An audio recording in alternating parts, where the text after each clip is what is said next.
Rachel and welcome back to Looking for Adventure. Today is Mixed Media Monday and once again we are making another Mother's Day canvas.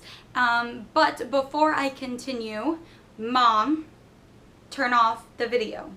I'm sorry, I know you missed last week, but you have to miss this week too because I don't know which project I'm going to give you for Mother's Day yet, so you don't get to ruin any of your surprises. I will wait.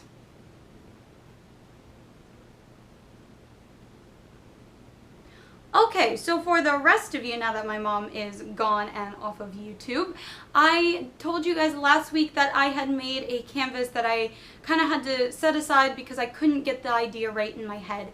And I went back and I kind of revised what I wanted and how I wanted to do it with some help, with the help of my boyfriend. And he had some really good ideas. So I went back and I did something really cool. And we're actually going to take some regular muslin fabric and we're going to kind of create our own pattern and style and texture with it and then make a dress in the center of the canvas. You'll see what I'm talking about when we get there. But this will have or won't have, based on how I edited last week's video, the measuring tape that I had used distress ink on. It was really simple. I just colored distress ink on it, kind of like how I do for everything because it's my favorite thing to do in the world. But that was what I originally did was for this video. I wanted to wrap it around the canvas. That didn't really happen, but that's okay. So I'm gonna let you guys take a look at it. It was a lot of fun once I finally got to get the idea that I wanted in my head. I really enjoyed actually creating my own fabric, basically my own pattern and design from it. So make sure that you guys like, comment, and subscribe to the channel for all the daily updates. Let me know in the comments down below what you guys want to see next, what you liked about this video, what you didn't like about this video, and if you guys happen to make a Mother's Day canvas, or if you happen to make something like this, or you just were inspired by this video or any of my other ones, make sure that you email me the photos or tag me on Facebook or Twitter or Instagram or whatever your social media-ness thing is that you want to do. I want to see it. So please do that. I am so inspired by you guys personally as well. And I'm just going to speed this video up. I am going to walk you guys through step by step. I'm going to play some music, but before I do, let's take a first look.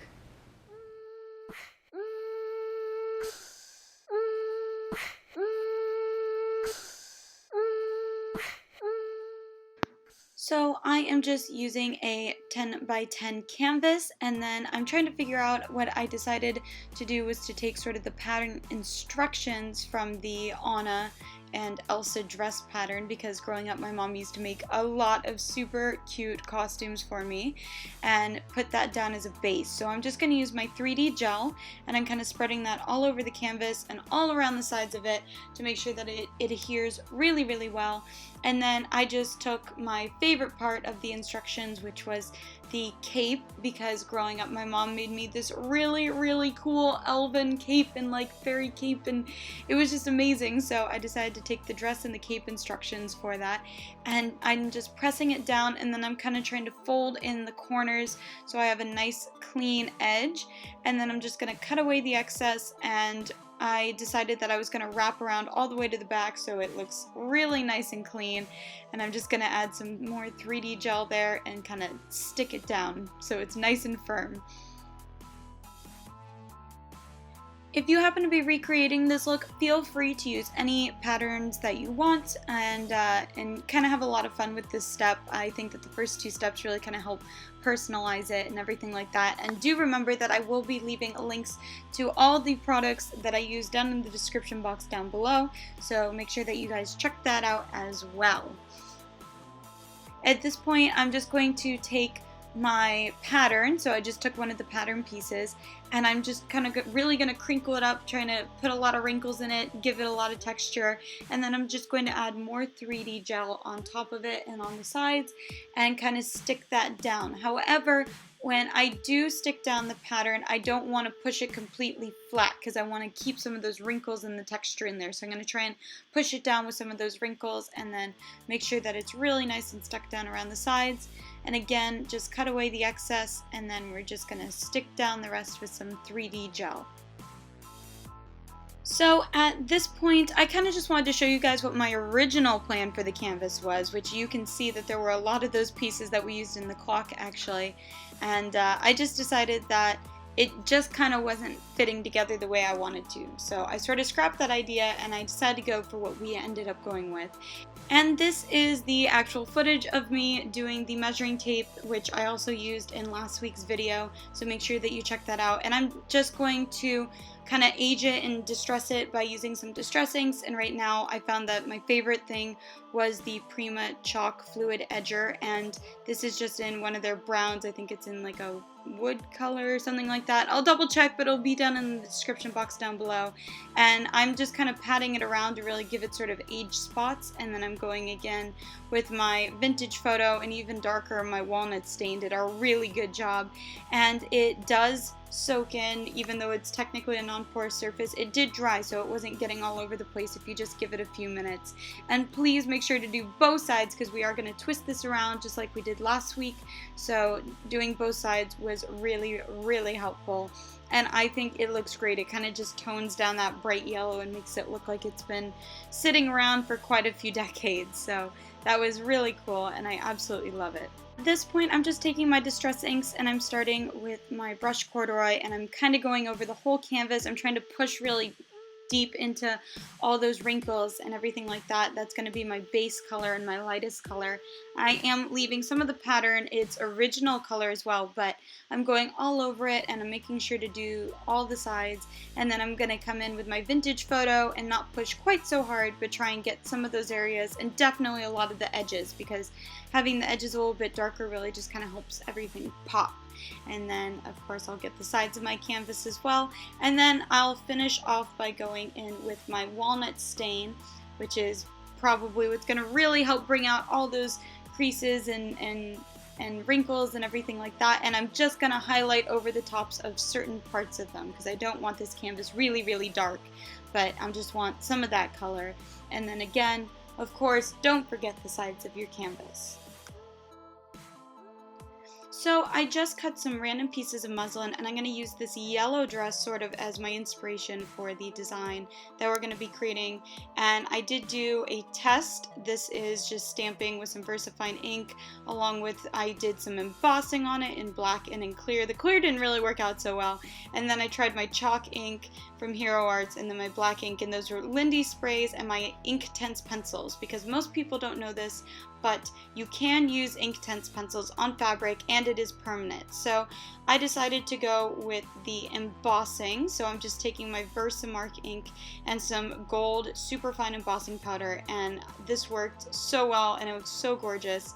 And I'm just gonna dump that on. I don't care if it's exactly perfect, because you won't really notice it, especially with all the folds of the fabric and after we color it and everything like that. But I do recommend having a more open pattern like this than the one that I tested out with. Had a lot of lines and it made the fabric a lot stiffer. And I'm just gonna kind of loosely line that up and press that down again, and repeat the process for all of the pieces of fabric. But this muslin I found worked really great. I wanted to test out on the scrap sort of muslin that I had if the colors would work, how much bleeding there would be, and I'm going to try out the Prima Sculpture Medium, and so I wanted to make sure that it didn't make anything bleed as well.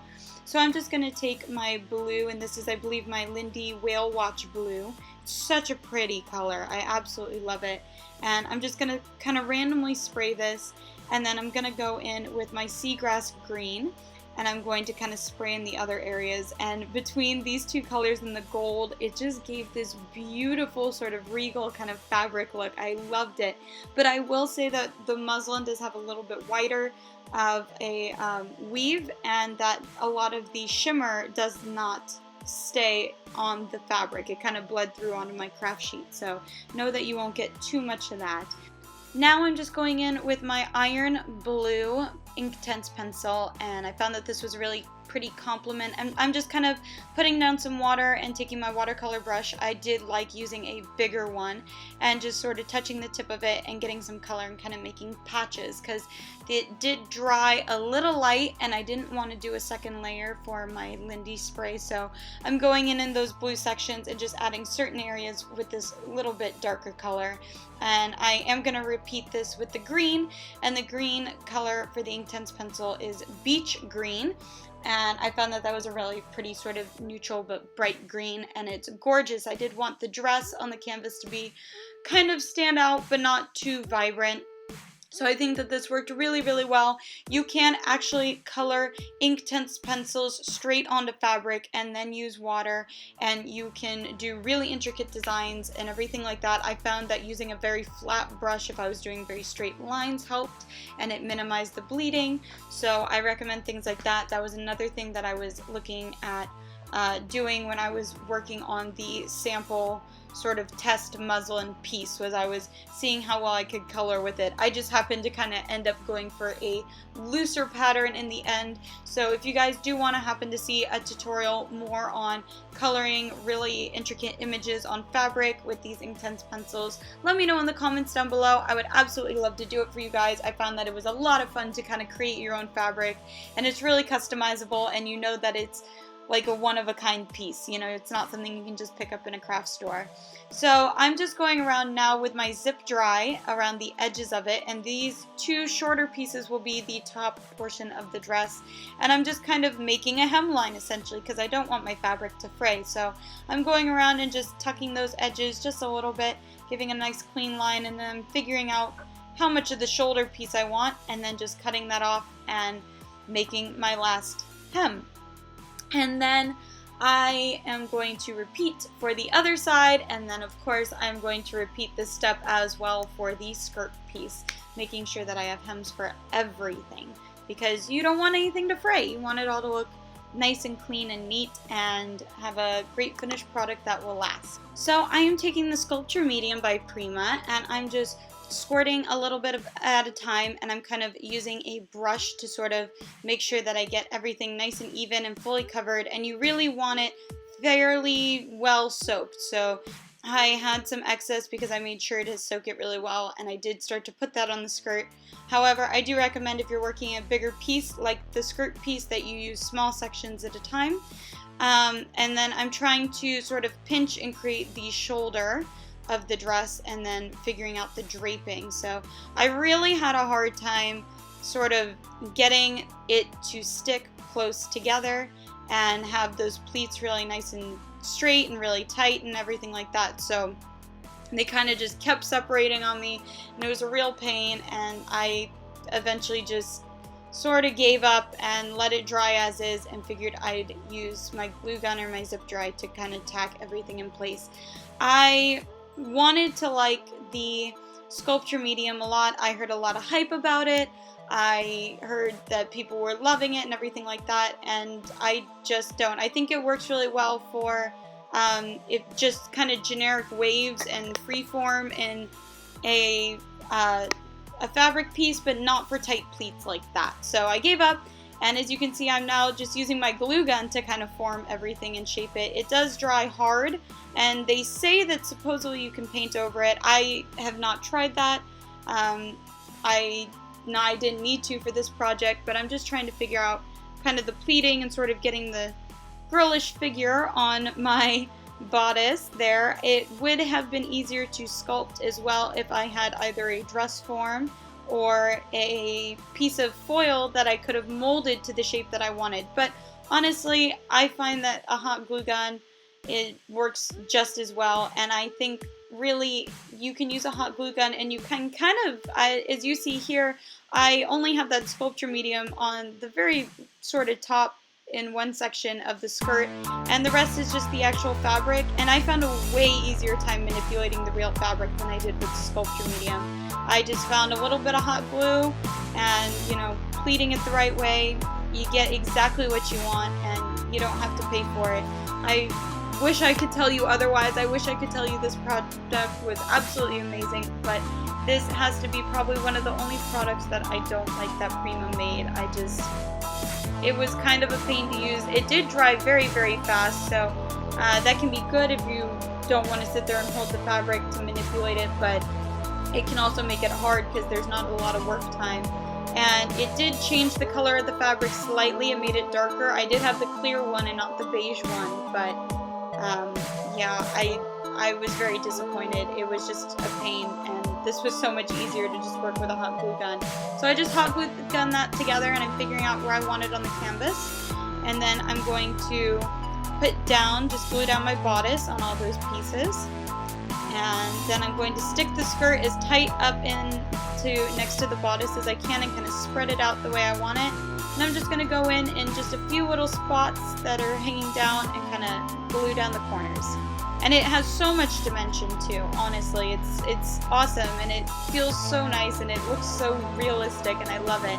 And then to cover up that seam, I'm going to make a tiny little belt, just like was in my sort of inspiration photo there. That pattern, by the way, that I'm using as my inspiration photo is my mom's favorite pattern of all times, and she even had it when she was, I guess, growing up. She loved that pattern. It was one of her favorites. She made some stuff for me from it, so I thought that it would be a great pattern to kind of use as the background and use as the dress for inspiration. So I just, again, took my zip dry, made my little, tucked my corner so it wouldn't fray on me, and then I'm just going to use my glue gun and just glue it on over there and kind of add some pleats and folds, because naturally it wouldn't sit flat around somebody's waist, and cut off the little excess and then glue that down. And that's it for the dress. I think that it looks great, and so now we're just going to add some embellishments, and I decided to go with flowers because she loves flowers and she's a very flowery person, so I went with like a very light pink, baby pink, and white, and then I'm just going to go all the way around the edge of the skirt to add a little bit of embellishment. I originally was going to do lace, and I just wasn't liking the lace on it. So I thought something a little bit more cheerful and happy like flowers would be great. These are from Prima. I got them at the outlet warehouse before it closed, and they're just itty bitty ones. So I really like that, and you can see a lot of dimension. And I'm just gluing down now that measuring tape that we did, just winding it around the canvas. Really easy, no rhyme or reason, just whatever looks good, starting at one area, kind of draping it around the side, bringing it back up, and then figuring out how I want it to lay. You do have to manipulate it just a little bit for some of the curls, but the hot glue gun I think worked really, really well for it, so that was nice. And then we're almost done, honestly, guys. All that's left to do now is to add our saying. So these were two that just happened to come in that Recollections package that we used the sheep and the doily and everything like that last week on the clock, and so it came with some sayings, and I'm just going to take my Prima chalk edger again in that same brown color and just edge up the all the sides of them so it kind of distresses it and gives it a little more vintage look. And then I'm just taking pop dots and I'm just placing them on down. Originally I wanted to put the saying at the very top, but I thought it kind of drew your eye around the canvas better if I put it down at the bottom instead. And it just says, live, laugh, love, and be happy. And the little one says, it's the simple things. So that is it for our canvas today. I think it's super duper cute. Let me know what you guys are making for Mother's Day. I would love to see some of the projects that you guys come up with. I hope you enjoyed this, and I will catch you guys tomorrow.